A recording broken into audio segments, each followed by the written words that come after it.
안녕하세요. 오늘 개강입니다. 그죠? 자, 저는 보신 분도 있고 안 보신 분도 계시는데, 저는 한민우라고 합니다.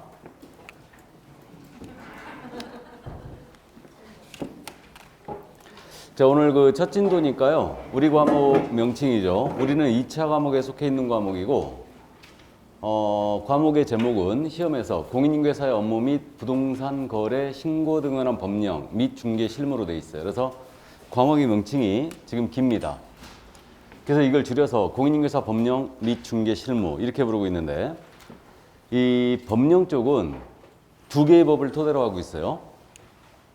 그래서 공인중개사법이 있고 하나는 부동산 거래 신고 등에 관한 법률이 있습니다. 그래서 두 개의 법을 토대로 이게 지금 법령이 구성이 되어 있고요. 실무는 이제 제가 붙인 건데 일반적 중개 실무라는 게 있고 개별적 중개 실무라는 게 있어요. 그래서 이렇게 두 가지로 일단 나눠지고 있습니다.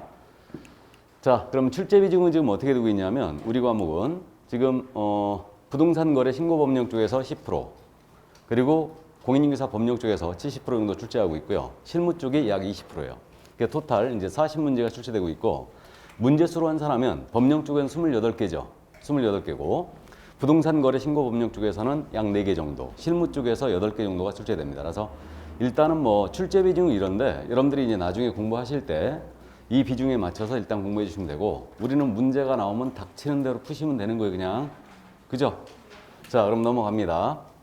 강의 스케줄 잘 알고 계시는데 1년간의 스케줄입니다. 우리는 지금 현재 3, 4월 달 심화 과정으로 들어왔어요. 그래서 기본서를 이번 순환 때 이제 끝내게 됩니다. 그래서 기본서가 끝나고 5, 6월 달에 요약집이 나오죠. 그래서 이제 요약집을 지금 현재 공통교재를 쓴다고 그러는데, 어쨌든 제 요약집이 아니고 공통교재, 이 교재와 비슷한 요 내용의 이제 요약집을 쓸 것 같네요. 그래서 지금 이번 달에는 심화 과정, 기본서를 끝내는 과정이기 때문에 교재에 있는 내용을 거의 대부분 다 보고 가야 되거든요. 그래서 교재를 아무래도 왔다리 갔다리 좀 해야 될 것 같아요. 그러니까 제가 이제 설명하는 부분, 이 교재와 틀린 부분들이 좀 있기 때문에 이런 부분은 제가 왔다 갔다 하겠습니다. 그래서 그렇게 이제 이해를 좀 해주시고요. 그래서 3, 4월 과정이 심화 과정이기 때문에 시험에 나오는 내용을 비롯해서 이 교재에 있는 내용을 거의 다 훑어보고 넘어갈 거예요. 되도록이면 문제도 이제 풀어보는데, 그 각 교재 지금 마지막에 장별로 문제가 지금 이렇게 들어가 있거든요. 그 문제는 못 풀어드리고 본문 내용이 있는 문제, 기출문제 정도, 그 정도 이제 풀어보고 넘어갈 겁니다. 그러니까 참고해 두시고요. 자, 그래서 이제 그 정도 참고하시는데, 지금 첫 수업이니까요. 제 과목에 대한 이제 공부는, 제 과목은 일단 복습할 필요가 있다고요, 없다고요? 없다겠죠. 그냥 가시는 겁니다. 이걸 지켜주셔야 돼요. 그래서 지금 처음 하시는 분들 수업 듣고 그냥 덮으시면 돼요. 덮으시면 되고, 지금 1차 과목에 주력을 해주셔야 됩니다. 그래서 굉장히 중요한 시기가 왔는데 3, 4월 달에 1차 과목을 암기할 걸 되도록 암기하고 이제 이해할 걸 이해하고 넘어가야 돼요. 그래야 여러분들이 5, 6월 달 가서 조금 더 편해집니다. 그래서 그렇게 해주시고, 아마 6월 달까지는 1차에 주력을 하셔야 될 거예요.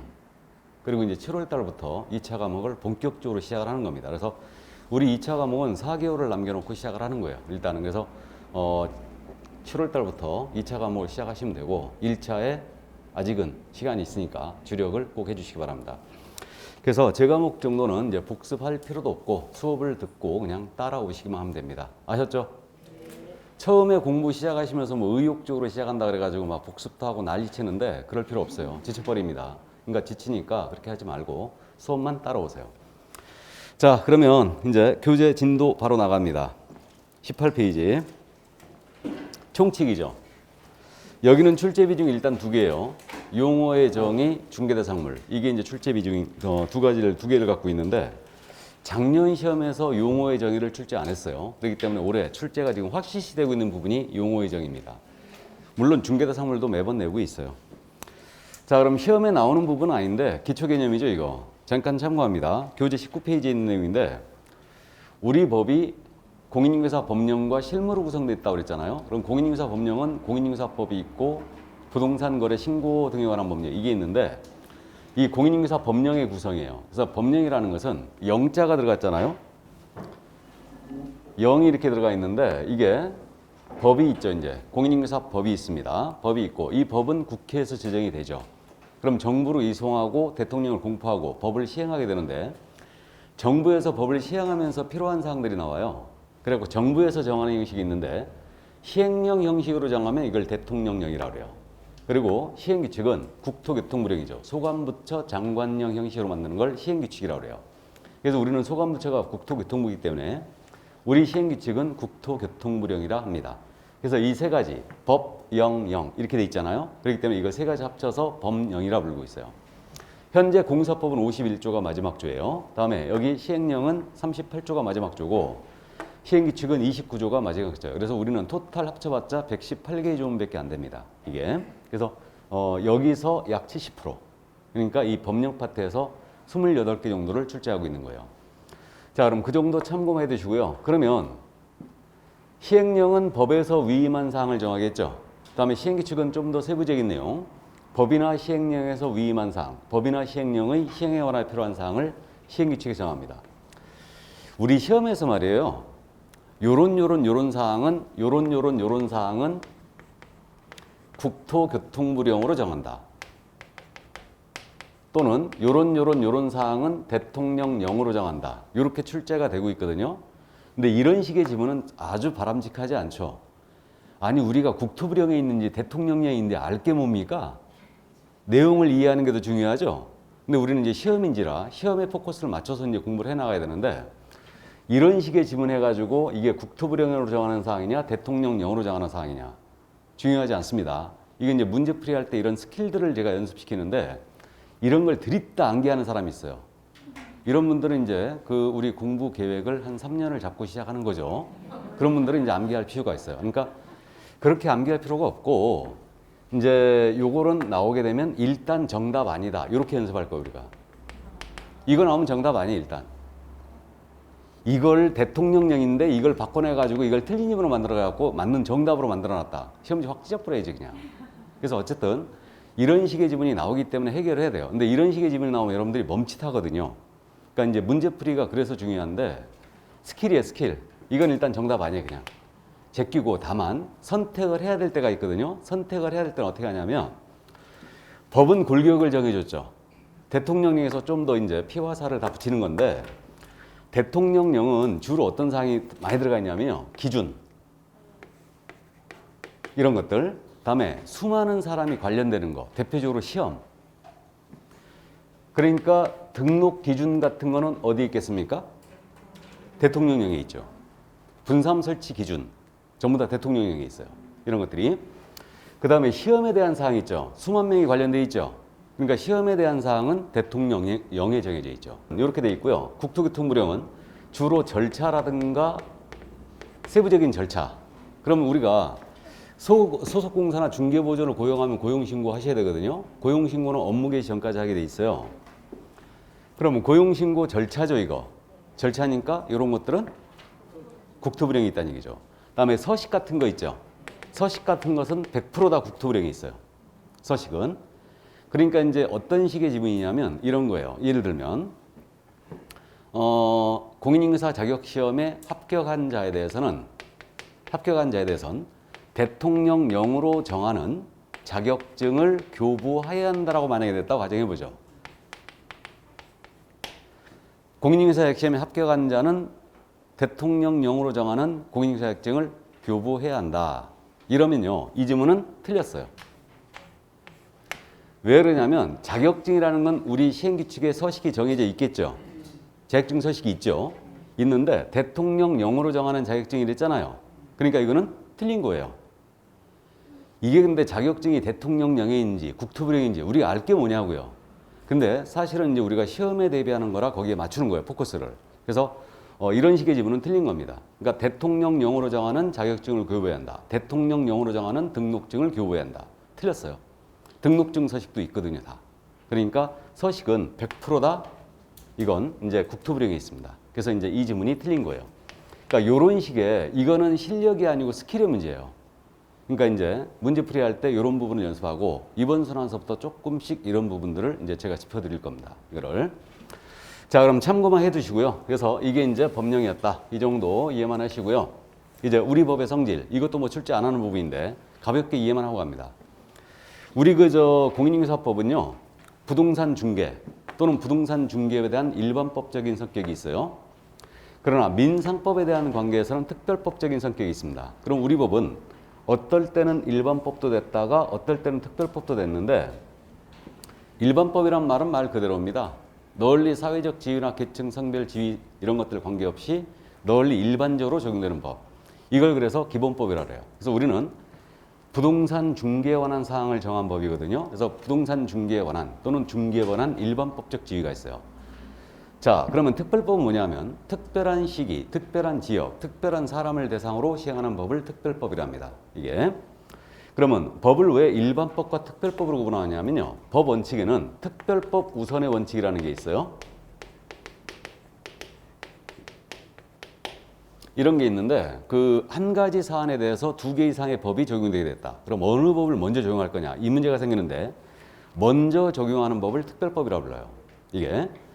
그래서 우리는 부동산 중개에 관한 일반법적인 지위가 있지만 민상법보다는 부동산 중개 분야에서는 먼저 적용돼요.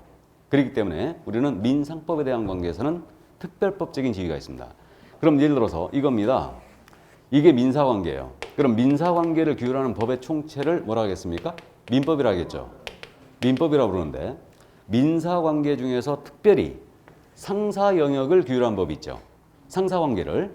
그럼 상사관계를 규율하는 법은 상법이겠죠. 그러면 상법의 지위를 잠깐 생각해보면 상법은 상사관계에서는 널리 적용되는 일반법적 지위가 있어요. 그러나 요 상사관계에서 일이 생기면 가장 먼저 상법을 찾아보겠죠. 그러니까 민법보다는 먼저 적용되고 있어요. 그러니까 중첩적으로 법이 적용되고 있는데 상사관계에서는 상법이 먼저 적용되기 때문에 상법은 민법에 대한 관계에서는 특별법적인 지위가 있습니다. 이게. 그럼 우리 부동산 중개업 분야는 어디 있느냐? 부동산 중개를 업으로 하는 분야예요. 그럼 상사관계가 맞죠. 그러니까 상사관계 중에 하나인 부동산 중개업 분야를 규율하기 위해서 우리 공인인증서법을 만들어 놓은 거예요. 그러면 우리 공인인증서법은 부동산 중개업에 대한 일반법적 지위가 있지만 민상법보다는 먼저 적용되니까 민상법에 대한 관계에서는 특별법적인 지위가 있습니다. 이해되셨죠? 그 정도. 그럼 우리 지금 일순환 하신 분들이 계시는데 우리 법에 대한 특별법은 없느냐? 우리 법에 대한 특별법. 우리 중개업을 하고자 할 때는 등록을 해야 된다고 그랬죠. 근데 등록을 안 하고도 중개업을 할 수 있는 법인들이 있죠. 그게 특수법인이에요. 그러면 농협동조합, 지역농협이 대표적인 예인데 지역농협은 등록을 요구하지 않습니다. 그러면 농업협동조합법은 우리 공인인증서법에 대한 특별법적인 지위가 있죠. 우리보다 먼저 적용되고 있으니까. 이해되세요? 우리 법에 따르면 중개업을 하고자 할 때는 등록을 하라고 했지 않습니까? 근데 지역농협은 등록 안 하고도 할 수 있으니까 그게 먼저 적용되고 있는 거예요. 그러니까 농협동조합법은 우리 법에 대한 특별법적인 지위가 있는 겁니다. 일단 참고하시고. 자, 그 다음에 우리 법은 이제 중간법적인 성격이 있는데 또 법학자들이요. 법을 나눌 때 크게 사법과 공법으로 나누거든요. 법을. 전통적으로 법은 이렇게 사법과 공법으로 분류가 되는데 사법은 개인 간의 생활관계를 규율하는 법의 총체. 이게 사법이에요. 그럼 대표적인 사법이 뭐겠어요? 당연히 민법 또는 상법. 자, 그럼 공법이 있습니다. 공법은 국가와 국민 간의 관계를 규율하는 법의 총체. 이렇게 이해하면 돼요. 그래서 주로 명령적 체계를 취하고 있고 우리 국민에게 국가가 일방적으로 의무를 부여하는 형태입니다. 대표적인 공법이 뭐겠어요? 공법. 공법이란 법이 있어요, 없어요? 공법이란 법은 없습니다. 그죠? 공법적 색채를 띤 법을 모아서 부동산 공법이다 해서 우리는 공부하는데 6개 법을 공부해요. 그 중에 대표적인 게 국토계획 이혼한 법률이죠. 그러니까 국토계획법을 보면 국가가 국민에게 일방적으로 의무를 부여하고 있잖아요. 그렇기 때문에 그건 이제 공법적 색채를 띠고 있는 거예요. 그럼 우리 공인인증서법이 공법적 영역에 있느냐 사법적 영역에 있느냐 바로 이 문제거든요. 우리는 어디에 있는 거다? 중간에 있다. 그래서 중간에 우리 법 51조까지 규정을 봤더니 사법적 색채를 띤 규정도 있고 공법적 색채를 띤 규정도 있더라. 그러니까 어느 한 곳으로 정의하기 곤란하니까 중간법이라고 부르고 있고 우리 민법학자들은 쓸데없이 어려운 말 쓰기 되게 좋아하거든요. 이 중간법을 그래서 민법학자는 뭐라 하냐면 사회법이라고 부르고 있어요. 그리고 공법적 규정과 사법적 규정이 혼합되어 있다 해서 이 중간법이란 말은 혼합법이란 말로도 통하고 있습니다. 그럼 생각을 해보면요. 우리는 원래 개업 공인인계사와 중개 의뢰인 간의 관계를 규율하는 법의 총체였어요. 법이었습니다. 개공과 의뢰인의 관계를 규율하는 법이었다. 그럼 우리 법은 사법 영역에 있었어요? 공법 영역에 있었어요? 사법 영역에 있었죠, 원래. 이게 사법 영역에 있었는데 개공이 그 우월적 지위를 이용해서 의뢰인의 등을 너무 많이 치더라 이거예요. 이거. 그래가지고 국가와 사회가 발전하면서 이 우월적 지위를 지닌 자에 대하여 규제하는 이런 법을 만들어 놓은 거예요. 그래서 우리 법에 원래 사법 영역이 있었는데 개공에 대한 규제 규정이 쫙 들어온 겁니다. 그럼 규제하는 규정은 공법적 색채를 뗀 규정이죠. 그래갖고 사법 영역에 있었던 우리 법이 점점 어디로 가고 있는 거예요? 공법 영역으로 옮겨가고 있죠. 그래서 현대법들은 이렇게 사법의 공법화 현상을 일으키고 있어요. 현대법들은. 그러니까 우월적 지위를 지닌 자에 대해서 국가가 규제를 한다는 얘기죠. 약자를 보호하기 위해서. 그래서 이제 현대법들이 이렇게 사법의 공법화 현상을 일으키고 있는데 그 중에 하나가 우리 법이라는 얘기죠. 그래서 일선을 해보신 분은 아시는데 우리 법은 어떻게 하면 개공을 때려잡을까 하고 고민하고 있는 법이죠. 예, 그래서 어쨌든 아주 공법적 색채가 강한 사법이라 볼 수 있어요. 이걸 학자들은 이제 중간법, 사회법이라 부르고 있는 겁니다. 우리 법이 바로 그런 영역에 있어요. 대표적인 중간법이 근로기준법이에요. 대표적인 게. 자, 참고하시고요. 그 다음에 우리 법은 당연히 국내 부동산에 대해 정하니까 국내법이고, 그 다음에 개업공사와 의뢰인의 권리 의무에 대한 실체를 규정한 법이에요. 그래서 권리 의무의 실체를 규정한 법을 실체법이라고 그러고, 대표적인 실체법이 민법이에요. 우리 법도 실체법입니다.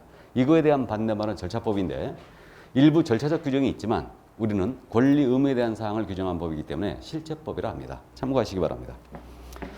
자, 그러면 우리 법령의 성격까지 다 봤습니다. 그럼 이 정도 참고하시고 21조 이제 본론으로 가죠. 우리 법 제1조 법의 제정 목적으로 들어갑니다. 이 법의 제정 목적은 21회 출제가 마지막이었어요. 그래서 21회 때 출제가 마지막인데 우리 지금 교재에는 20회가 마지막으로 돼 있죠. 그러니까 전면 출제가 20회였는데 21회 때 지문으로 물어봤어요. 제정 목적을. 자, 그럼 참고하시는데 암기하자는 얘기입니다. 그럼 자, 조문 읽어드립니다. 법 제1조 법의 제정 목적. 이 법은 공인인계사의 업무 등에 관한 사항을 정하여 여기서 끊어야 되죠. 그 전문성을 제고하고 여기서 끊으시고 부동산 중개업이란 말에 동그라미 치시고 건전하게 육성하여 여기서 끊으시고 국민경제 이바지함을 목적으로 한다. 자, 법의 제정 목적. 문장은 몇 개입니까? 네? 4개가 아니고 하나입니다. 문장은 하나예요. 하나.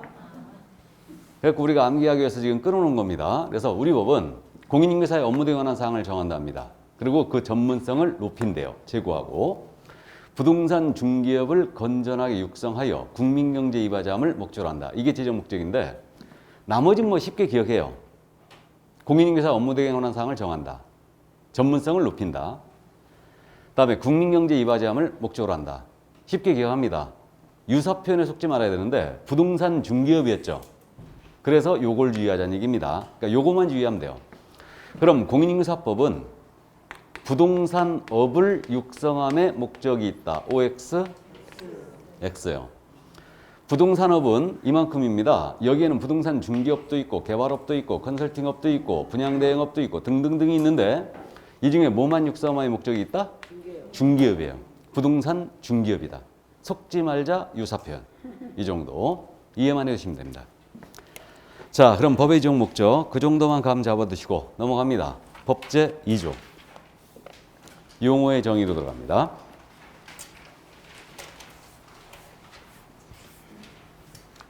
자, 그럼 용어의 정의로 들어왔는데 6개 용어의 정의가 우리 법 제2조에서 내려져 있고 이 용어의 정의 6가지는 정확하게 암기를 하셔야 돼요. 지금 출제가 어떻게 되고 있냐면 용어의 정의 문제는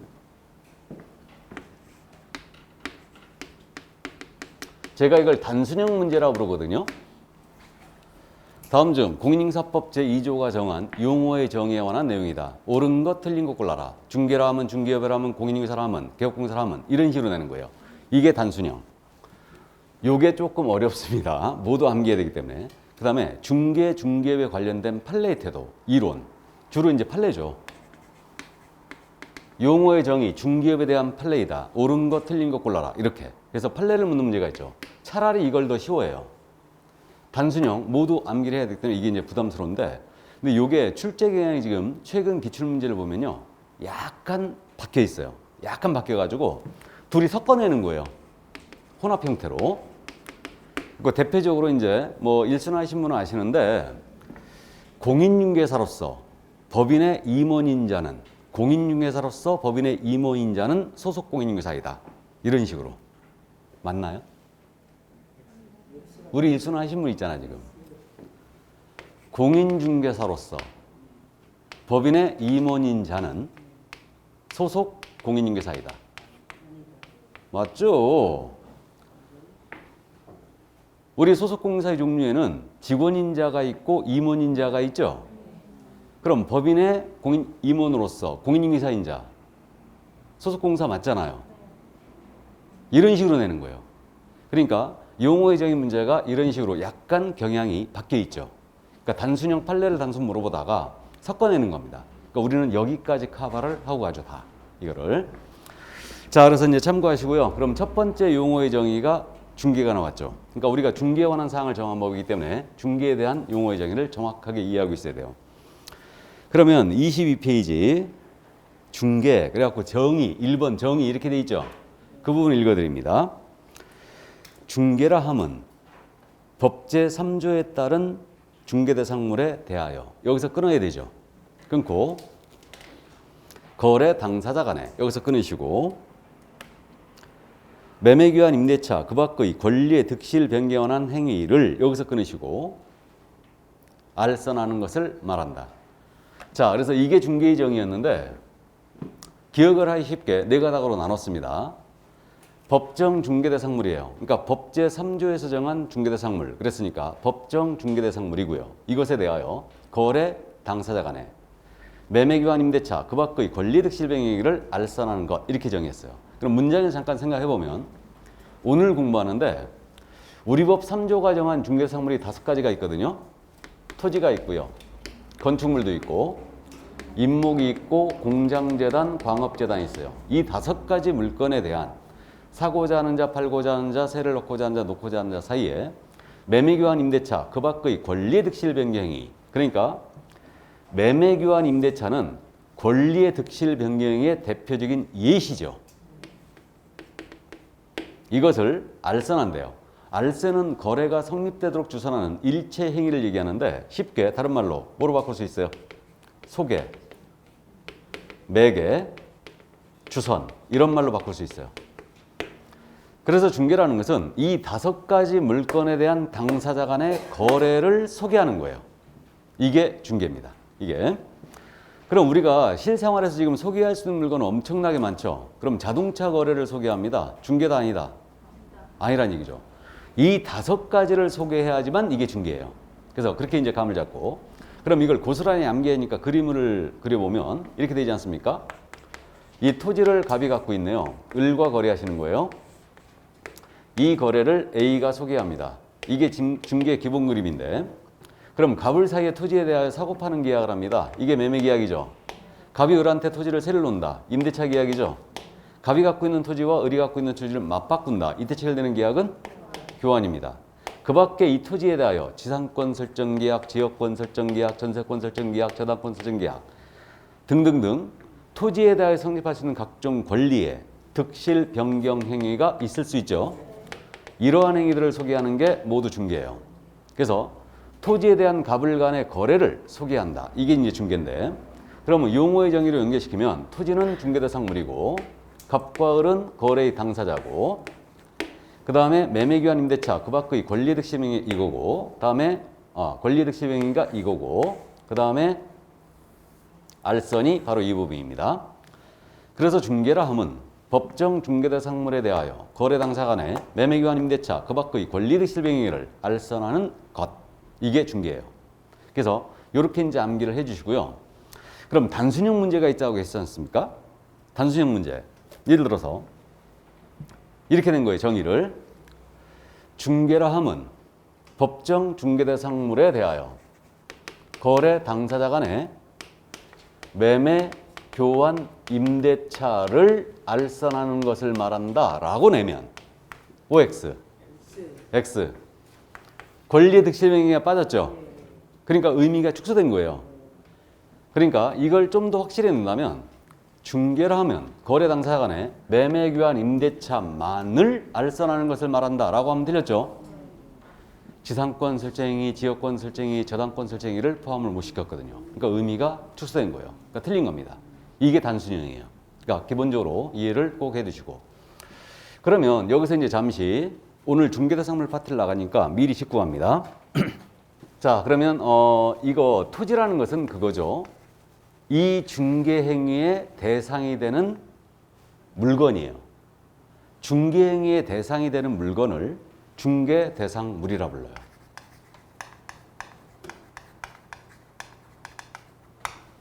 그러면 여기 매매교환 임대차 그 밖의 권리의 득실 변경행위가 있죠. 그러면 이 행위는 이 중개행위의 대상이 되는 행위죠. 이걸 줄여서 중개대상 행위라고 그래요. 이거를. 그리고 지금 여기 권리들이 있죠.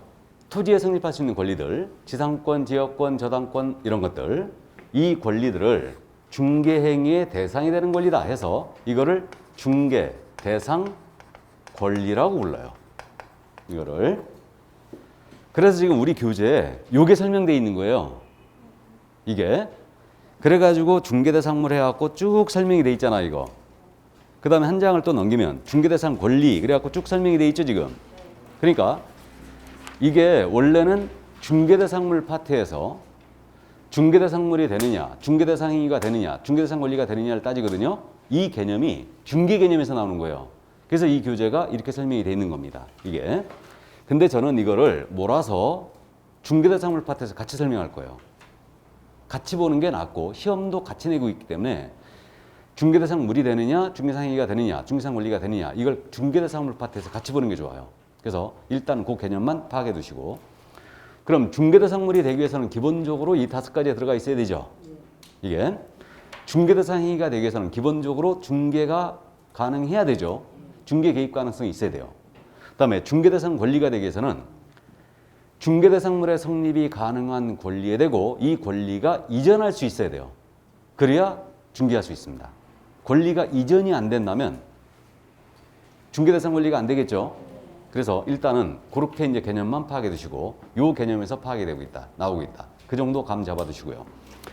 자, 그럼 이제 다시 앞으로 가서 22쪽에 핵심 판례 그래갖고 사실행위란 말 나와 있죠.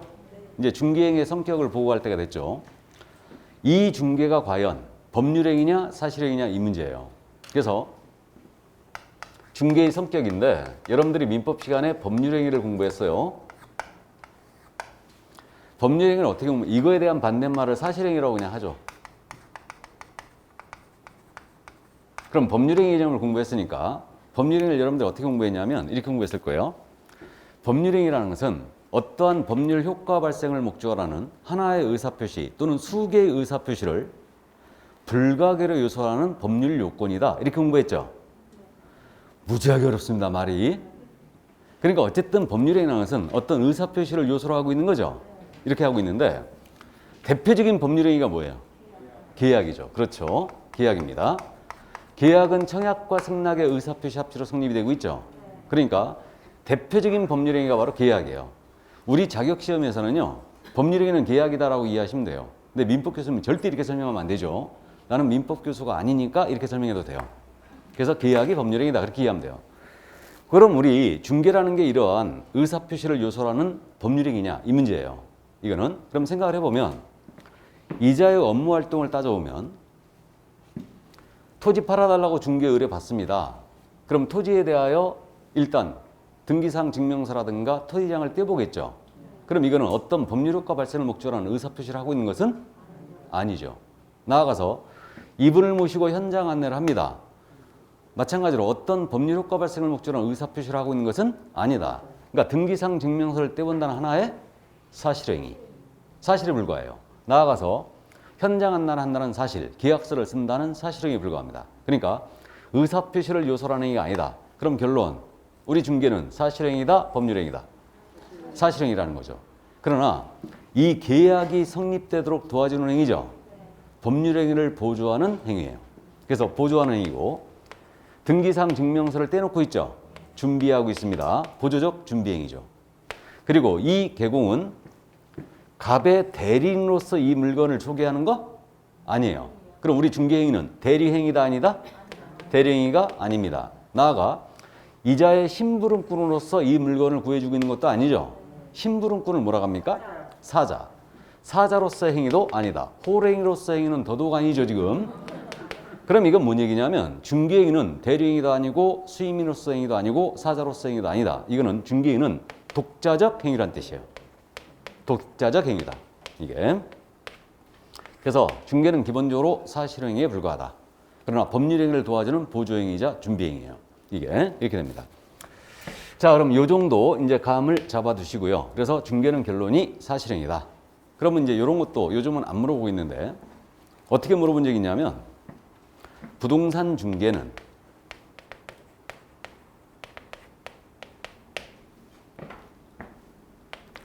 재산상의 법률 행위에 해당한다. OX. 부동산 중개는 재산상 법률 행위에 해당한다. OX. X. 방금 했어요. 법률 행위가 아니라고 그랬죠? 뭐라고요? 사실행위. 근데 여러분들 눈이 어디가 있어요? 그렇죠. 그러니까 출제자가 반여우입니다. 다 여러분들의 심리를 깨뚫고 있어요. 슬쩍 함정을 파놓는 거지. 60점과 80점의 차이. 60점은 눈이 여기가 있다. 80점은 눈이 여기가 있다. 이 차이예요. 간발의 차입니다. 그러니까 이제 이런 것들 뭐 요즘 안내고는 있지만 이는 해두시기 바랍니다. 자, 그럼 이 정도 감 잡아두시고 이제 그 2번에 상행이란 말 나와 있죠. 상행이. 그래가지고 이게 이제 판례를 소개했는데 23쪽의 맨 위에 부동산 중개업무는 상법 46조에서 정한 기본적 상행위 중개에 관한 행위로서 기본적 상행에 해당하고 자 거기 상행 기본적 상행이란 말 있죠. 그 밑줄 하나 그어놓죠. 뭐. 상인이 영업을 위하여 하는 행위는 상행이다. 자 이랬는데 이거 판례 소개합니다. 소개하는데 이해만 해두세요. 그냥 우리 중개행위는 상행이라고 그랬죠 지금. 상행위. 이게 무슨 사건이었냐면 이 사건이었어요.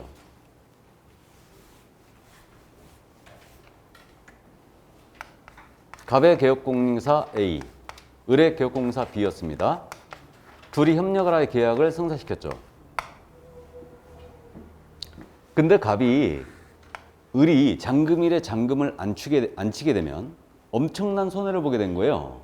그러니까 뭐라고 그러냐면 그럼 내가 이 물건 을한테 판다. 파는데 잔금일에 돈이 안 들어오면 내가 손해를 엄청나게 보게 되거든. 그러니까 만약에 잔금일에 을이 잔금 지급을 안 하면 니들이 지급하겠다고 각서를 써라 이런 거예요. 이거 감히 개공한테 각서 쓰라게 나 같으면 안 해. 때려쳐. 가라갑니다 나는. 자, 그래서 이제 A, B가 잔금 각서를 써준 거예요. 을이 만약에 지급하지 않을 경우는 우리가 지급한다 하고 각서를 써줬어요. 그럼 잔금이 1억이었다고 가정하죠. 그래가지고 이제 잔금일에 을이 1억을 쳐야 되는데 잔금을 안 친 겁니다. 그러자 이 각서를 근거해서 이 갑이 A한테 1억 지급 청구를 한 거예요. 그러자 A가 뭐라고 항변했냐면 그래 내가 지급은 하는데 B도 같이 각서를 썼지 않느냐. 같이 보증각서 쓴 거죠 지금.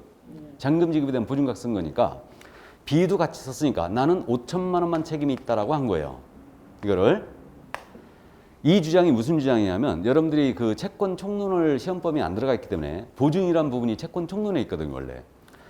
그래갖고 이 보증인이 여러 명이었을 때 각자 분할된 금액으로 책임을 지느냐 아니면 1인이 전체를 책임을 지느냐 이 문제거든요.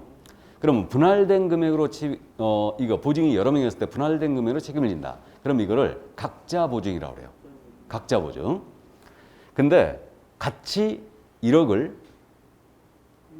각각 1억씩 다 부담하는 거예요. 전체를 책임진다. 이걸 연대 보증이라고 그래요. 그러니까 보증인이 여러 명이면 전액을 다 지킵니다. 그럼 이걸 연대보증이라고 합니다. 이게. 그러면 참고로 우리 민법은 보증인이 여러 명이었을 때 각자 보증이 원칙이에요. 분할된 금융으로 책임을 지면 원칙입니다. 근데 상법상 보증 있죠. 상법상 보증은 연대보증이 원칙이에요. 그래갖고 이 사건에서 우리 대법원이 했던 얘기가 이거였어요. 우리 부동산 중개라는 것은 상행이다. 상행이다. 그러니까 상행이니까 이 상행인 중개를 완성하기 위하여 각서를 썼으니, 보증각서를 썼으니 이것은 상법이 적용된다는 얘기죠. 그러면 연대보증이라는 얘기예요. 그러니까 A가 난 5천만 원만 책임이 있다 항변했던 거예요. 이걸 안 받아들였다는 얘기죠. 너는 1억 다 지급 책임이 있다. 그 얘기죠. 그러니까 1억을 지급해라 이렇게 판단이 나간 거예요. 그리고 1억 지급했잖아요. 그럼 이제 보증인들끼리는 서로 구상할 수 있죠. 너 5천만 원 내놔. 그럴 수 있죠. 보증인들끼리는 서로 구상합니다. 그렇기 때문에 이 사건에서 했던 얘기가 바로 그거였으니까 결론이 우리 중개는 상행이다 아니다? 상행이다. 그럼 보증각서를 써준 행위도 상행이다. 이 얘기였어요. 이해되시죠? 그러니까 이 정도. 한 번도 내지 않은 판례니까 이해만 해주시기 바랍니다. 중개는 상행이에요. 이게. 근데 이게 대법원이 또 논리가 안 맞는다는 게 상법이 있지 않습니까? 제가 유일하게 대학 다닐 때 올 A뿔을 맞은 게 상법이었어요. 상법 총칙, 회사법 총칙, 회사법 강론, 그 다음에 보험 해상, 그 다음에 상사법 연수까지. 올 A뿔을 내가 맞았는데 유일하게. 그래갖고 우리 지도 교수님이 상법 교수님이었거든요. 그래가지고 대학에 남아라. 근데 엄청 후회돼. 대학에 남아라 그랬는데 나 안 남습니다. 공부하러 갑니다. 신림동 갔다 베린 거 아니야 지금. 그때 남았어야 되는데. 그래서 어째 뭐 지금 대학 후배는 뭐 교수가 되긴 됐던데 일단. 그래서 어쨌든 이게 상법학자들은요 상행위가 법률행위라는 거예요. 상행위는 법률행위예요 원래. 근데 우리 중개 뭐예요? 사실행위예요. 안 맞죠 뭔가? 논리적으로 안 맞아요. 안 맞습니다. 근데 중요한 거 아니니까 일단 참고하시고. 근데 우리 중개는 사실행위예요. 근데 상행이다 아니다? 상행이다. 그러니까 우리 개공은 상행이잖아요 지금. 그러니까 상인이 하는 행위는 상행이에요 그냥. 이해하셨죠? 참고하시고. 자 그럼 중개의 성격 이 정도까지 이해를 해 두십니다. 그럼 여기서 이제 중개를 한마디로 표현하면 어떻게 되느냐 이 문제예요. 중개를 한마디로 표현하면 어떻게 되느냐. 중개라는 것은 한마디로 표현하면 이 중개 대상물에 대한 알선이다. 물 알선이에요. 이게 중개예요. 그럼 중개 대상물이 아닌 것을 소개합니다. 중개다 아니다? 중개 아니에요. 그러면 자동차 거래 소개하는 거 중개 아니죠? 그러면 권리금 생각해 보죠. 권리금. 우리 상가 거래할 때 권리금이 지금 발생되고 있는데 권리금이라는 것은 집기 비품에 대한 보상, 영업권 보상, 영업상의 노하우에 대한 보상, 뭐 위치에 대한 보상 그런 성격을 띠고 있죠. 그러면 집기 비품 같은 건 부동산이 아니네요. 그럼 중개상물이 아니에요. 그럼 권리금 거래 소개했어요. 중개다 아니다? 중개 아니죠. 그 다음에 이제 알선은 소개라고 그랬어요. 그러면 소개하는 의미가 아닌 것도 중개 아닙니다. 따라서 컨설팅을 해줍니다. 이건 상담이죠. 그럼 중개다 아니다? 아니죠. 분양 대행을 해주는 거예요. 그럼 분양 대행도 소개가 아니죠. 분양을 대신해주고 있을 뿐이에요. 소개가 아니네요. 그러니까 중개라는 것은 제3자적 입장에서 당사자의 거래를 도와주는 행위인데 컨설팅이나 분양 대행은 중개가 아닙니다. 그럼 이건 중개가 아니니까 컨설팅 분양 대행을 우리 공인인사법이 규율을 한다 안 한다? 안 한다. 기본적으로 이해해 주셔야 됩니다. 중요한 개념 말씀드린 거예요. 권리금 거래 소개, 컨설팅 분양 대행은 중개가 아니다. 소개하는 행위가 아니니까. 됐죠? 이 정도 감 잡고요. 자, 그럼 여기에 이제 관련된 판례를 한 번쯤 짚고 가야 돼요. 우리 교재 판례가 지금 중개 관련 판례가 뒤에 손해배상 쪽에 지금 실려 있어요. 그래서 여기서 꼭 짚어야 될 판례만 짚어드리고 넘어갑니다. 지금 우리 교재 1번 판례가 207쪽에 있어요. 207쪽 잠깐 다녀오죠.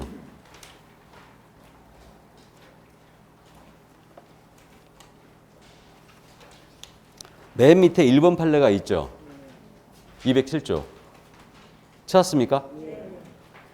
거기 보시면 색깔이 잘 쳐져 있는데 어떠한 행위가 중개 행위에 해당하는지 여부는 거래 당사자의 보호의 목적을 둔 법 규정의 취지에 비춰볼 때 개업공사가 진정으로 거래 당사자를 위하여 거래 할세라는 중개하려는 의사를 갖고 있었냐는 개업공사의 주관적 의사에 따라 결정할 것이 아니라 그 중개 행위를 객관적으로 사회 통념상 거래 알선 중개를 위한 행위라고 인정하는 여부에 하여 결정해야 한다.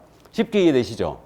그러니까 중개인지 여부는 개공의 주관적 의사에 따라 결정할 게 아니고 사회 통념에 따라 객관적으로 결정한다는 얘기죠. 사회 통념 나오면 무조건 좋은 말이니까 맞는 말이죠. 이거는. 그래서 사회 통념상 결정한다. 이해하셨죠? 이거 생각보다 잘 물어봐요. 그러니까 용어의 정의에서 관련된 판례 이해를 꼭 해두시고 다음 한 장을 넘기시면 2번 판례는 지금 그 4번 판례가 있어요. 208쪽에 4번 판례. 자, 4번 판례가 뭐라고 되어 있냐면 갑이 A의 자격증과 등록증을 대여받아의 밑줄 중개사무소를 운영하던 중에 자신이 오피스텔에 소유하고 있는 것처럼 가장하여 기망하여 임차 의뢰인 을과 직접 거래 당사자로서 임대차 계약을 체결한 경우 임대차 계약서의 중개사란에 중개사무소의 명칭이 기재되고 공인인증서 명의로 작성된 확인설명서가 교부되었다 하더라도 갑의 위 행위를 객관적으로 사회 통념상 거래 당사 사이에 임대차를 알선 중개하는 행위에 해당한다고 볼 수 없다. 중개하는 행위에 해당한다고 볼 수 없다의 밑줄 쫙. 이 판례 꼭 기억을 해두시는데 용어의 정의에서 이 판례 특이한 판례이기 때문에 잘 물어봅니다. 이해를 꼭 하고 계셔야 돼요.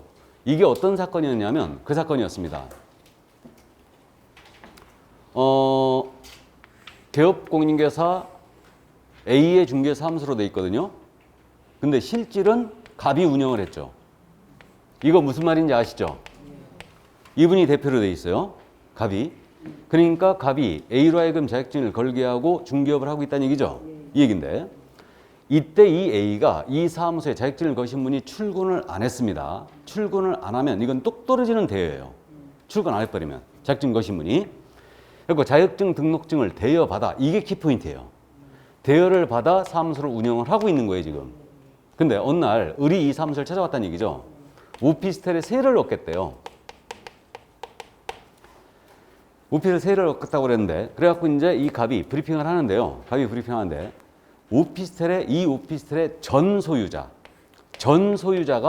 갑이었어요. 현재는 소유자가 병이라는 얘기죠 지금. 이 얘기인데 옛날 등기상 증명서 같은 걸 제시한 거지. 옛날 등기상 증명서 같은 걸 제시해가지고 이자에게 자기가 진정 소유자인 것처럼 기망을 한 거예요. 그래갖고 임대차 계약서가 작성이 됩니다. 그럼 임대차 계약서 썼을 거 아니에요? 임대차 계약서 해갖고 임대인 갑, 임차인 을, 알선 개공 A, 서명 및 날인을 다 했죠. 설명서도 교부가 됐어요 다. 이게. 그리고 보증금 을로부터 3천만 원을 받아가지고 인마이 포켓을 한 겁니다. 3천만 원을. 3천만 원을 자기가 편취했다는 얘기죠. 그리고 도주를 한 거예요. 그러자 이 A가 공제 가입이 돼 있었어요. 공제.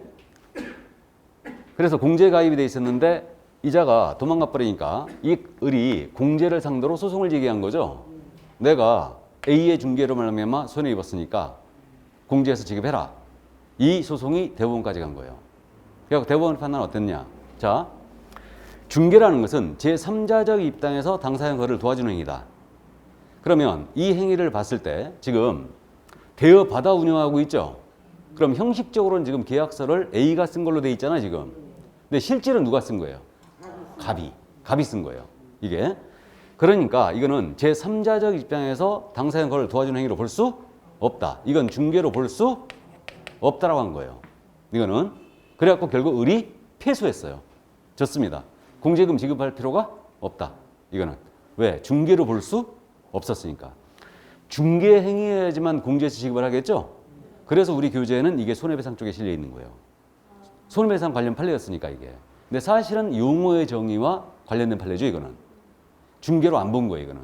그래서 그렇게 결국은 이 A가 을이 패소를 한 겁니다. 이거는. 그래서 결국은 키포인트가 그거예요. 아주 특이한 판례로 볼 수 있죠. 이거는 웬만하면 지급해라 그랬을 텐데 대법원에서 을을 패소 판결 나간 거예요. 왜 그랬을까? 자격증을 거신 분 있죠. 이분이 자력이 좀 있었던 것 같아요. 재산이 좀 있었던 것 같아요. 이자는 상법상 명의 대여자로서 절대 책임을 못 면해요. 이자는. 그렇기 때문에 을은 여기 공제 지급한 거에 대해서는 패소했죠. 지금 A한테 지급 청구하면 되지. 3천만 원 네가 내라.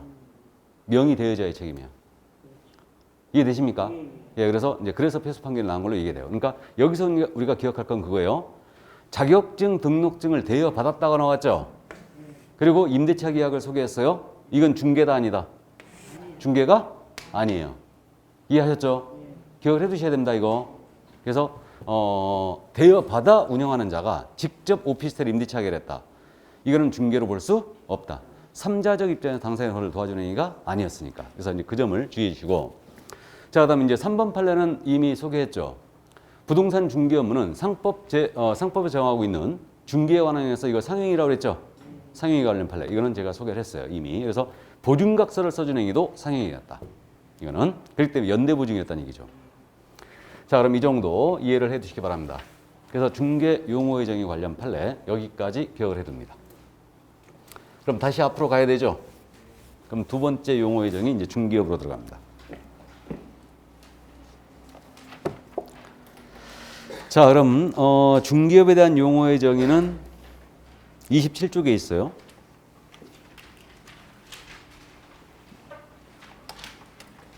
(27쪽) 자, 이제 중개업에 대한 용어의 정의인데 읽어드립니다. 맨 밑에 그 동그라미 1번 정의라고 돼 있죠. 다른 사람의 의뢰에 의하여 여기서 끊으시고 일정한 보수를 받고 여기서 끊으시고 중개를 업으로 행하는 것을 말한다. 이게 중개업이에요. 자, 뭐 크게 어렵지 않나요? 그 중개업은 다른 사람의 의뢰, 일정한 보수를 받고 중개를 업으로 행하는 것이다. 그러니까 세 가지 요소로 가고 있죠, 지금. 그러면 중개업은 글자 수가 몇 개예요? 세 개다. 그러니까 세 가지 요소. 다른 사람 의뢰, 일정 보수를 받고 중개를 업. 이렇게 얘기하면 돼요. 크게 어렵지 않습니다. 그럼 다른 사람의 의뢰라는 것은 갑, 을, 쌍방의 의뢰뿐만 아니고 일방으로부터만, 갑으로부터만 의뢰를 받아 중개를 업으로 합니다. 그럼 이거 중개업이 될 수 있죠. 그러니까 다른 사람의 의뢰라는 것은 일방의 의뢰를 포함한다. 다음, 일정 보수는 꼭 받아야 됩니다. 그럼 보수는 반드시 받아줘야지만 중개업이 될 수 있고 보수를 받지 아니한 무료로 중개행위 합니다. 그럼 무료 중개행위는 중개업은 될 수 있다 없다? 절대 될 수 없다. 보수를 받지 아니한 행위는 절대 업이 될 수가 없어요. 중개업은 될 수가 없고요. 그러면 무료로 중개하더라도 확인 설명 정확히 해야 되고 손해배상 책임도 지겠죠. 이거. 그럼 무료로 하더라도 우리 공인인사법은 적용될까 안 될까요? 적용된다는 얘기예요. 그러나 중개업은 아닙니다. 자, 그다음에 중개를 업으로 행하는 것 그랬어요. 그럼 업이란 말이 뭘까? 이 말은 우리 대법원에 따르면 일단 계속 반복성이 있어야 돼요. 그럼 계속 반복성이 있어야 업이 될 수 있으니 우연한 기회에 한 번 정도 소개해야 합니다. 이건 중개업은 될 수 있다 없다? 절대 될 수 없다. 맞죠? 다음, 불특정 다수를 상대로 해야 돼요. 다음에 영리성도 있어야 된답니다.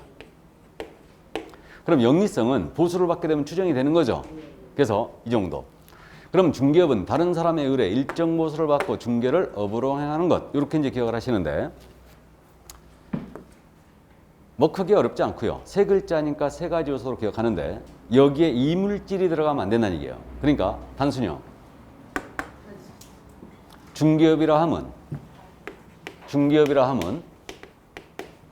중개사무소에 개설 등록을 하고 다른 사람의 의뢰에 의하여 일정 보수를 받고 중개를 업으로 행하는 것을 말한다. OX, X. 뭐가 틀렸어요? 등록. 등록이 빠져야 되죠? 이게 용어의 정의예요. 그러니까 정확하게 암기해버려야 됩니다. 그럼 중개업에서는 등록 유무를 따진다 안 따진다? 안 따진다. 그러니까 말이에요. 무등록 중개업을 하는 자 있죠? 등록을 하지 아니한 자가 한 중개행위. 중개 맞죠? 그걸 업으로 했다면 중개업이 되는 것도 맞죠? 그러니까 무등록 중개업자의 중개행위도 중개업에 해당될 수 있다. 등록 여부를 따지지 않아요. 이해되십니까? 자, 그래서 다른 사람을 일정 보수를 받고 중개를 업으로 행하는 것, 이렇게 이제 기억을 하는데, 문제는 뭐냐면 중개업에 해당하느냐 안 하느냐가 훨씬 더 중요해요. 왜 그러냐면 우리 다음 주에 이제 공부할 건데, 우리가 중개를 업으로 하고자 할 때는 이 법에 따른 중개사무소에 개설 등록을 해야 돼요. 그럼 중개업이 아니라면 등록할 필요가 없다는 얘기죠. 그럼 컨설팅이나 분양 대행만 합니다. 등록 안 하고 할 수 있죠. 근데 중개업을 하면서 등록을 안 했다. 그럼 무등록 중개업으로 처벌합니다. 무등록 중개업은 우리 법상 최고의 처벌이 나가죠. 3년 이하의 적도는 3천만 원의 벌금에 처해요. 그러니까 중개업이 되느냐 안 되느냐 중요하고, 나아가서 중개나 중개업에 대한 대가 있죠. 이것이 뭐냐면 중개 보수예요. 그럼 중개나 중개업이 아니라면 중개 보수 규정이 적용이 없죠. 우리는 보수에 대해서 엄히 규제를 하고 있죠. 한 푼이라도 정해진 보수를 더 받게 되면 이때는 1년 이하 적도는 1,000만 원의 벌금이에요. 그러니까 중개업이 아니라면 중개 보수 규정이 적용이 없고, 중개업이 아닌 행위에 대하여 보수를 아무리 많이 받아도 이건 초과에 걸릴 일이 없다는 얘기예요. 그래서 중개업이 되느냐 안 되느냐가 중요하죠. 그래서 중개업은 도식화시키면 이렇게 되죠. 이 중개를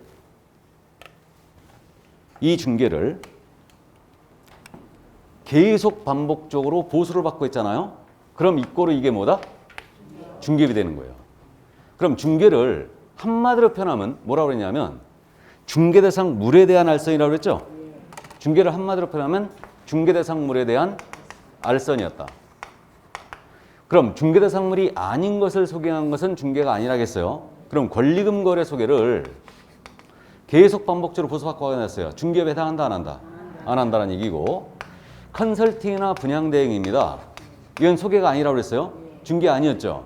그럼 컨설팅이나 분양 대행을 계속 반복적으로 보수받고 확인했어요. 역시 중개업에 해당하지 않아요. 이게. 그럼 컨설팅이나 분양 대행을 하고 보수를 아무리 많이 해도 이건 초과에 걸릴 일이 없다는 얘기죠. 그러나 주의할 점은 컨설팅이나 분양 대행을 주된 업무로 하고 여기에 부수적으로 토지 매매의 알선을 업으로 하고 다닙니다. 중개업이죠 지금. 그럼 부수적으로 토지 매매의 알선을 업으로 하고 다닌다. 그럼 이건 중개업이죠.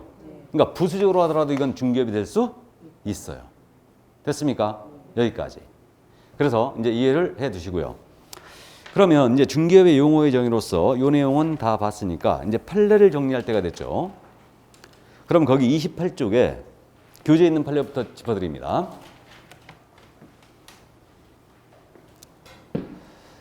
거래 당사자로부터 보수를 현실적으로 받지 않고 단지 보수를 받을 것을 약속하거나, 약속의 동그라미, 거래 당사자에게 보수를 요구하는 데 그친 경우는 요구의 동그라미, 중개업에 해당한다고 할 수 없다. 중개업에 해당한다고 할 수 없다. 밑줄 쫙. 그러면 색깔 칠해진 부분 보시죠. 중개사무소에 개설 등록을 하지 않냐고 부동산 거래 중개하면서 그에 대한 보수를 약속 요구하는 행위를 공사법 위반죄로 처벌할 수는 없다 그랬죠. 처벌할 수 없다도 밑줄 쫙. 자, 이 사건이 무슨 사건이었냐면 무등록 중개업에 관련된 사건이었는데, 여기서 미리 다 소개하고 갑니다. A가 거래를 소개하거든요. 이 거래를 소개하는데 이 A가 등록을 하지 아니한 자였어요. 무등록업자였습니다. 갑이 그랬죠. 야, 을과 거래시켜주면 내가 3천만 원 줄게. 실사건이 3천만 원권이었어 이거. 을 역시도 이거 사게 해주면 3천만 원 줄게. 그래가지고 이걸 약속 요구한 단계에서 걸린 거예요. 약속 요구한 단계에서 걸린 겁니다. 그래가지고 검사가 이거를 무등록 중개업이다 하고 기소를 했어요. 이거를. 이 소송이 대법원까지 갔습니다. 이 소송이. 대법원 판단은 어땠냐? 지금 약속 요구까지만 했죠. 받았어요 안 받았어요 보수를? 안 받았다. 그러니까 죄형 법정주의 원칙상 우리 공인중개사법은 미수범을 처벌하는 규정이 없다. 미수범이 뭐냐면 범죄의 실행에 착수했으나 범죄를 완성하지 못한 거죠. 그러니까 훅 찔렀는데 안 죽은 거야. 그럼 이게 미수죠? 이게 미수예요. 그럼 미수의 전 단계는 뭐냐면 예비가 있어요. 예비 음모. 그러니까 형법 원칙상 과실범이나 미수범이나 예비 음모죄는 규정이 있어야 처벌할 수 있어요. 규정이 있어야. 근데 우리는 무등록 중개업 미수죄 처벌하는 규정이 없죠. 또 예비 음모 처벌 규정이 없죠. 약속용으로는 예비 음모로도 볼 수 있는데 이것도 처벌 규정이 없기 때문에 처벌할 수 없다라고 한 거예요. 이거를 이게 예비 음모를 처벌하는 경우가 들어보셨죠? 살인 예비 음모, 내란 예비 음모 이건 처벌해요. 살인 예비 음모 그러니까 누구라도 걸리면 지게 뿌리겠다라고 흉기를 구입했어. 그럼 이건 예비 음모를 처벌할 수 없어요. 특정 상대방을 지정해갖고 저놈을 지게 뿌리겠다 해가지고 흉기를 구입하잖아요. 여기서 걸리면 예비 음모예요. 그리고 이제 구입해가지고 골목에서 기다리고 있었다. 여기서 기다렸잖아요. 여기서 기다리다 걸리면 이것도 예비 음모를 처벌해요. 근데 이제 만났어. 저놈 지게 뿌리겠다고 들이밀었는데 안 죽었어. 그럼 그때는 미수. 사망에 이르게 되면 이제 살인이죠. 그래서 그렇게 되는데 어쨌든 예비 음모죄를 처벌하는 규정도 없어요. 그러니까 이거는 처벌할 수 없다라고 했죠. 이거는 그래서 약속 요구한 단계는 중개업 자체가 아니다. 그러니까 이거는 무등록 중개업죄로 처벌할 수 없다라고 한 판결했어요. 그러니까 이해를 해두시고. 자, 그 다음에 맨 밑에 28쪽에 맨 밑에 판례 또 있죠. 이건 소개했죠. 우연한 기회에 단 한 번 소개했어요. 건물 전세계약에 중개를 하고 보수를 받았습니다. 업이다 아니다? 업은 아니죠. 우연한 기회에 한 번 했다. 절대 업은 아닙니다. 그 다음 옆에 페이지. 부동산 중개인가 부동산 컨설팅의 부수하에 이루어졌다 해도 이를 중개에 해당하지 않는다고 할 수는 없다. 말 참 이상하게 해놨죠? 요즘은 판례들이 이제 말을 쉽게 하는데 민법에서 이런 표현을 많이 봤을 거예요. 그러니까 요즘은 판례들도 쉽게 쓰죠. 해당하지 않는다고 할 수는 없다. 해당한다는 얘기 안 한다는 얘기예요? 한다는 얘기죠. 그러니까 부수하여 이루어졌다. 이게 키포인트예요. 컨설팅에 부수하여 분양 대행에 부수하여 중개를 업으로 했어요. 중개업에 해당한다는 얘기죠. 이해되시죠? 자, 그래서 판례 여기까지 했고요. 그럼 여기서 지금 빠진 판례가 뭐가 있느냐? 자, 판례를 좀만 더 소개합니다. 자, 그럼 보겠습니다. 이 판례 이것도 이제 똑같은 건데 중개 개념과 비슷해요. 알선 중개를 업으로 했는지 여부는 이 판례 제가 우리 교재 찾다 못 찾았어요.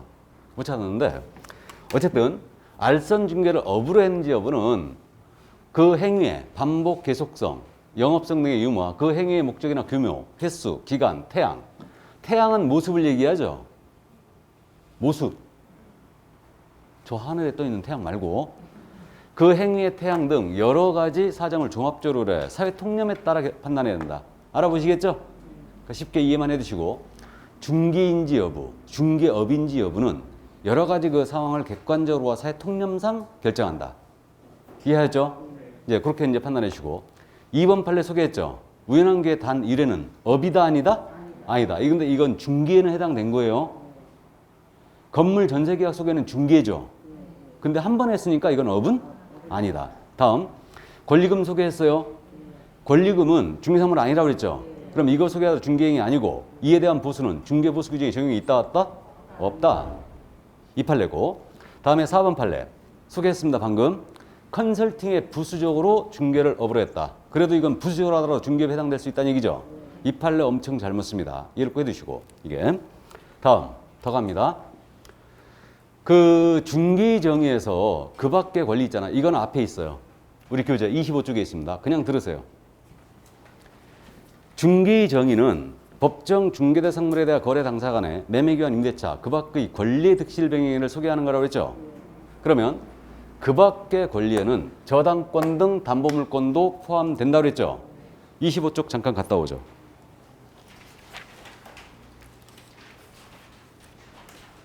거기 맨 위에 찾았습니까? 포함된다. 지금 점 찍어져 있죠. 거기서 끊어놓고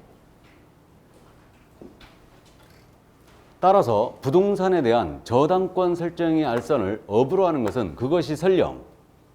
설령이란 말은 설사, 가령 이런 뜻인데 설령 금전 소비대차 계약에 부수하여 이루어졌다 하여도 중개업에 해당한다라는 얘기죠. 그러니까 아까 똑같이 컨설팅에 부수하여 토지 매매 알선을 어불해도 중개업이 됐죠. 그렇듯이 금전 소비대차 계약에 부수하여 중개를 어불 해도 중개에 해당될 수 있다는 얘기죠. 이 얘기예요. 이게 무슨 사건이냐면 이거였습니다. 이분이 은행을 정년 퇴임하신 분이에요.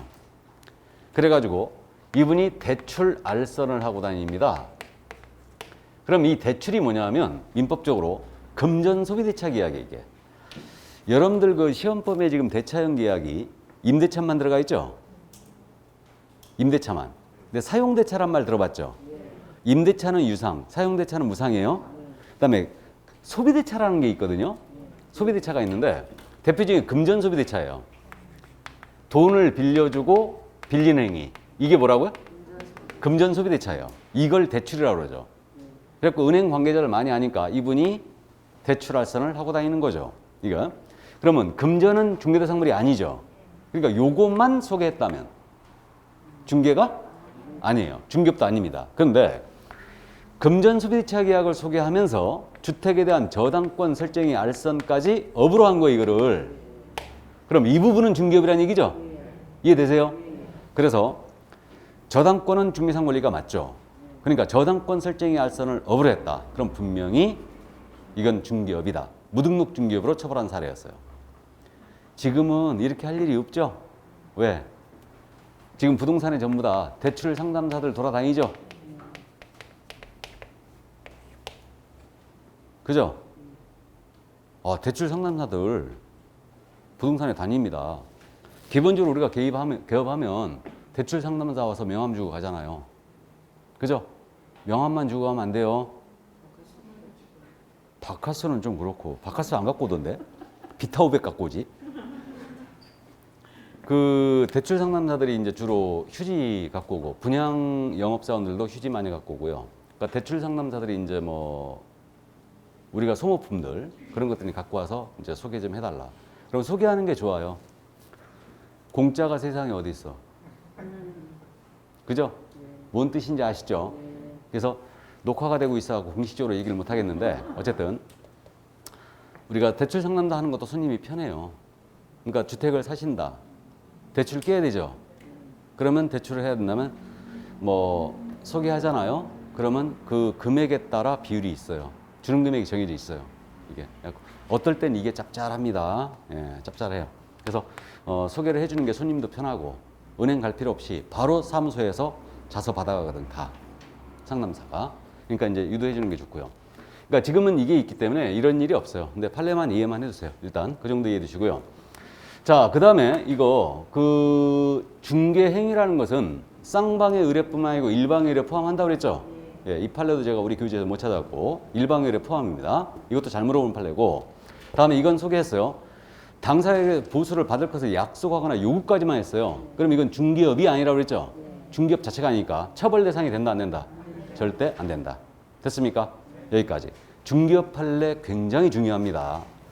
그래서 판례를 지금 용어의 정에서는 단순형하면 판례라고 그랬잖아 이거. 그러니까 지금 나온 중개업에 관련된 판례들 이거를 꼭 이해를 해 주시고요. 쉽게 판례를 맞춰버립니다. 그러니까 이 판례를 한꺼번에 이제 쭉 정리해서 같이 한번 봤어요. 이게. 자, 그럼 여기까지 하고요. 시간이 많이 갔네. 좀 쉬었다 할까요? 예, 좀 쉬었다 하겠습니다.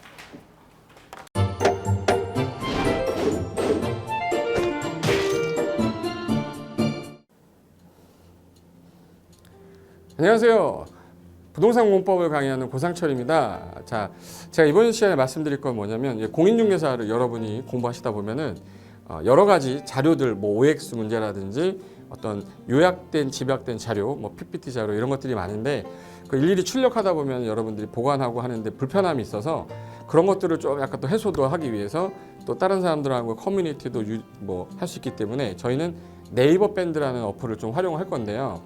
그 네이버 밴드에다가 자료를 올려놓은 거를 내가 다운을 받고 내가 보는 방법에 대해서 알려드릴 테니까 이 부분에 대해서 제가 시작하는 거 똑같이 따라 하시면 설치부터 사용 방법까지 말씀드릴 테니까 그대로 따라오시면 됩니다. 자, 1단계 네이버 밴드 어플을 다운받습니다. 자, 그럼 네이버 밴드 다운을 어떻게 받냐? 자, 플레이스토어 우리 안드로이드 버전으로 갈게요. 그래서 플레이스토어를 누르시면 화면이 바뀌면서 지금은 이제 컴퓨터 화면을 제가 이제 좀 크게 보이게끔 해놓은 거라서 여러분 핸드폰에는 아마 맨 위에 여기 검색창이라는 게 있을 건데 여기다가 제목을 넣는 거예요. 제목을 뭐라고 쓰냐면 네이버 밴드 아니면 밴드 이렇게 쳐도 돼요. 밴드 치면 제일 상단에 나오죠. 그래서 이제 네이버 요 밴드가 요 초록 색깔 바탕에 B자예요. 밴드. 그래서 이제 여러분은 설치 누르시면 됩니다. 자, 2단계 그럼 네이버 밴드를 일단 들어가셔야 돼요. 들어가서 검색하기 전에 밴드 어플을 누르면 위측 상단에 이 돋보기 모양이 있을 거예요. 이 돋보기 모양을 누르기 전에 우리가 이제 검색을 해야 되잖아요. 누르시면 검색 컨트로 가요. 여기다가 우리 공수모라고 치면 돼요. 공수모 치고 엔터 치면 이제 그동안 이제 우리 공수모 관련된 게 나올 건데 제일 상단에 있을 겁니다. 그래서 여기 네이버 33개가 밴드가 나왔는데 그 중에 여기가 1등이죠. 자, 그럼 이제 3단계 해당 공수모 밴드로 들어갔습니다. 그럼 들어가시게 되면 가장 첫 화면에 공인중개사 수험생 모임이거든요. 원래 그 수험생들만 위한 모임이기 때문에 시험 정보하고요. 어떤 자료들이 있어요. 뭐 OX 문제, 뭐 오지선다 문제, 그리고 이제 요약된 자료들 그런 거 공부할 수 있는 활용하는 어떤 밴드고요. 이 강의와 관련된 어떤 특강이 있다거나 할 때 공지사항 같은 거 그리고 지속적으로 교수님들께서 자료를 올려드릴 거기 때문에 요 관련된 자료 관련된 거 어떤 거 있는지 잠깐만 한번 보겠습니다.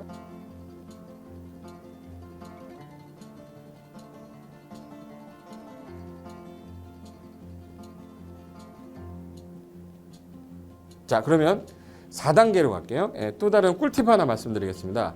모바일 1일 학습이라는 건데 핸드폰으로도 내가 하루에 짬을 내는 시간, 예를 들어서 전철을 타거나 버스를 탄다거나 화장실을 간다거나 할 때 1일 그 공부 학습 방법을 알려드릴 건데요. 메인 화면에서 위로 좀 올라가면은 모바일 1일 학습이라고 나올 거예요. 여기 있습니다.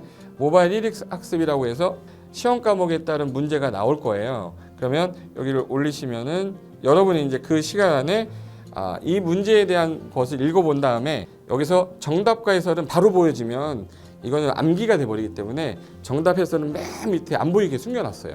그래서 현재 밑으로 쭉 내리면 인지에 가서 쭉 내리면 요때 답이 나와요. 댓글이라는 게 있어요. 내가 쓴 거는 내가 확인할 수 있잖아요. 그래서 요 댓글 표시 보시면은 이런 거는 표정 좋아요 한번 눌러주는 거예요.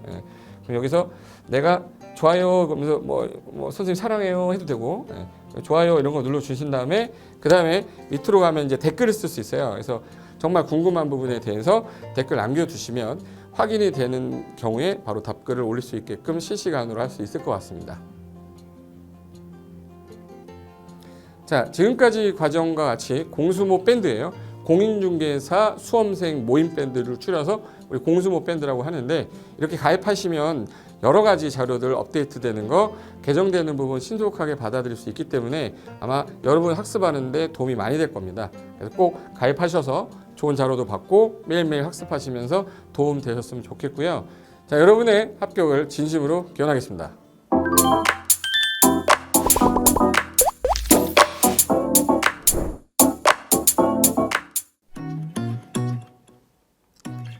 자, 안녕하십니까. 자, 이번에는 부동산 실무 일반인들이 어떤 도움을 받기 위한 관련된 밴드에 대해서 소개를 시켜드릴 건데요.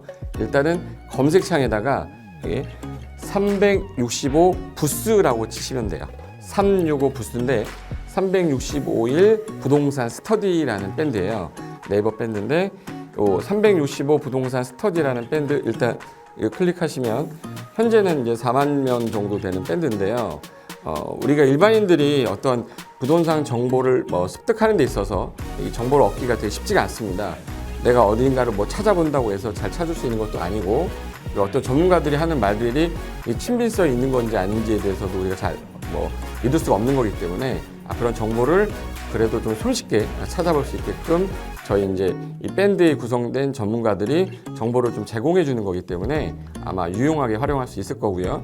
내가 부동산 중에 토지를 좀 알고 싶다 또는 상가를 좀 알고 싶다 또는 나는 내 집 마련을 위해서 청약이 좀 궁금하다.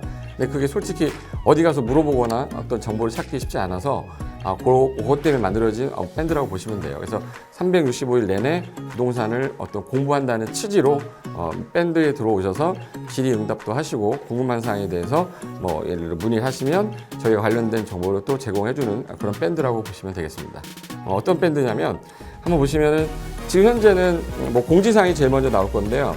이 공지사항은 기존에 있던 오프라인이 어떤 강좌가 있으면 그 강좌에 관련된 거 뭐 세미나라든지 그래서 평소에 이제 우리가 이제 접하지 못했던 강의들 있죠. 이렇게 진행이 된다라는 거 공지를 좀 하는 그런 내용들이고요.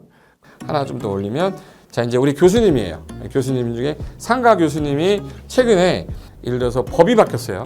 법이 바뀌게 되면 최근에 바뀐 법이 이러한 바뀐 법이 있으니 중개업을 한다거나 투자를 할 때 좀 유의해서 알아보시면 좋겠습니다라는 거를 올려놓을 거예요. 기존에 올려놓은 자료가 있으면 또 찾아보시면 되는 거니까 이렇게 해서 계속 밴드에서 소식을 받으시면 실전에 굉장히 도움을 많이 받을 거라고 예상합니다. 부동산 관련된 내용 중에서 하나 더 보시면 이제 랜드프로에서 그 직접 우리 프로그램 만들고 있어요. 그래서 부동산 까발리기, 부동산 부티크 뭐 이런 TV 관련돼서 부동산 팁 있죠.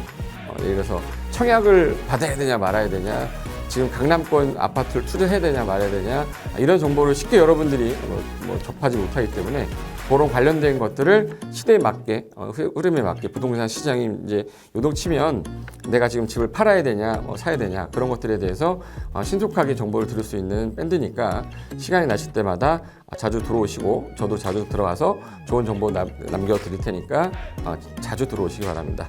저는 부동산 공법하고 부동산 토지 투자를 강의하는 고상철이었습니다. 자주 밴드에서 뵙도록 하겠습니다. 자, 수고하셨습니다.